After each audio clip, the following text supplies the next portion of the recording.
এবার টাকি পৌরসভার ইওকে আটকে রেখে তার ঘরের সামনে প্রায় 4 ঘন্টা বিক্ষোভ দেখালেন টাকি পৌরসভার অস্থায়ী কর্মীরা। তাদের অভিযোগ, তাদের মাইনে দিচ্ছিল না, সেই কারণে ইও সাহেবের ঘরের সামনে বিক্ষোভ দেখায় অস্থায়ী কর্মীরা। এরপর প্রায় সন্ধে হওয়ার কাছাকাছি সময় মাইনের চেকে সই করে দেন ইও মৃদুল হালদার। তারপর অস্থায়ী কর্মীরা ঘেরাও মুক্ত করে। যদিও এই ঘটনার বিষয়ে ইও মৃদুল হালদার ফোনে জানালেন এই বিষয়ে তিনি কিছু বলবেন না, যা বলার চেয়ারম্যান বলবেন।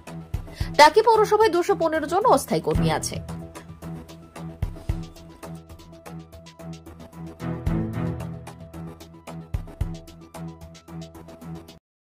দাদা, এই যে ইও সাহেবকে আপনারা আজকে কি কারণে কি আটকে রাখলেন?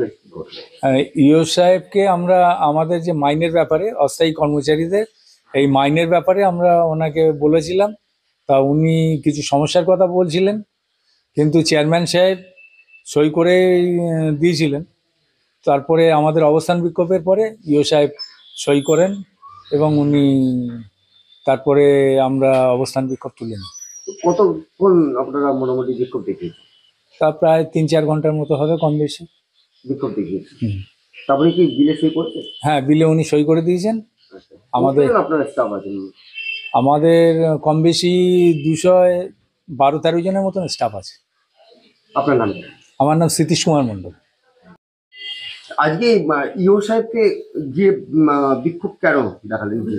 আমাদের এপো সাহেব আজকে হচ্ছে আমাদের যে মাইনারি যে ভাউচারটা হয় তাতে সই করে দিয়েছেন।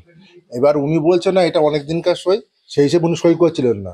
এবার তারপরে আমরা যখন সবাইকে ইউনিয়ন তরফ থেকে আমরা সবাই মিলে কর্মচারীরা, অস্থায়ী কর্মচারীরা সবাই গেলাম, যাওয়ার পরে এবার তখন হচ্ছে চেয়ারম্যান বলে দিলে হ্যাঁ ওটি সই করুন, কোনো অসুবিধা নেই। তখন সই করলো, আমরা তখন অবস্থান তুলে নিই। বিক্ষোভ কতক্ষণ বিক্ষোভ? বিক্ষোভ ওই 3-4 ঘন্টার মতন হয়েছে বিক্ষোভ।